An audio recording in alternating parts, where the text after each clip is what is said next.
আল্লাহু আকবার নামের যে তাকবীর, এই তাকবীর শুধুমাত্র মুসলমানদের। তাই মুসলমানরা যখন তখন নিজেদের এই স্বাধীন স্লোগান তারা দিতে পারে, তাদের জন্য কোনো সমস্যা নেই।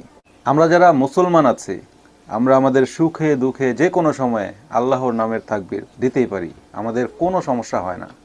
কিন্তু আফসোস এবং অবাক করা বিষয় হচ্ছে যে আপনারা আসলে কোন দলের মানুষ, যেখানে আল্লাহর নামে তাকবীর দিলে আপনাদের দলের অপপ্রচার করা হয়, অথবা আল্লাহর নামে তাকবীর দিলে আপনাদের সমস্যা হয়, এটি আপনাদের দলের স্লোগান আপনারা মনেই করেন। এর মানে কি আপনারা নিজেরাই বুঝিয়ে দিচ্ছেন যে আপনারা মুসলমানদের অন্তর্ভুক্ত নয়? দেখেন, এই কথা আপনাদেরকে কেউ বলছে না যে আপনারা মুসলমান নয়, বাট আপনারা নিজেদের কৃতকর্মের মাধ্যমে বারবার বুঝিয়ে দিচ্ছেন। আপনাদের এই যে ফকির চাচা কিছুদিন আগে বলল, শরিয়া আইনের ব্যাপারে ওটাও বলেছে কিন্তু যে আমরা শরিয়া আইনে বিশ্বাস করি না। আমাদের সংগঠন পড়ে দেখবেন শরিয়া আইন বিশ্বাসের তো কথার ব্যাপারটা নাই কোথাও। আপনাদের সংগঠনের কোথাও ইসলামের শরিয়ার কোনো বিষয় লেখা নেই, আপনারা শরিয়ায় বিশ্বাস করেন না, এই ধরনের কথা আপনারা আগেও বলেছেন।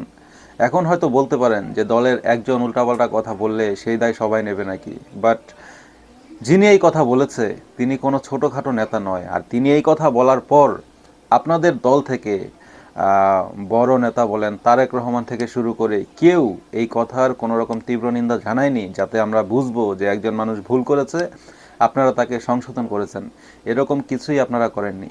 বরং আজকে আবার বলছেন আল্লাহর নামে তাকবীর দিলে সেখানেও আপনাদের প্রবলেম হয়। তাহলে আপনারা আসলে কোন লেভেলের মুসলিম, এটা একটু জনগণের কাছে ক্লিয়ার করবেন। এবং আরও একটা কথা, এই স্লোগানের জন্য হুজুরদেরকে সন্ত্রাসী বলছেন। আমার জানা মতে এই বাংলাদেশের মাটিতে এই যে নারায়ে তাকবীর, লিল্লাহে তাকবীর, এই স্লোগান টিকিয়ে রাখার পেছনে একমাত্র অবদান কিন্তু এই হুজুর নামের সন্ত্রাসীদেরই।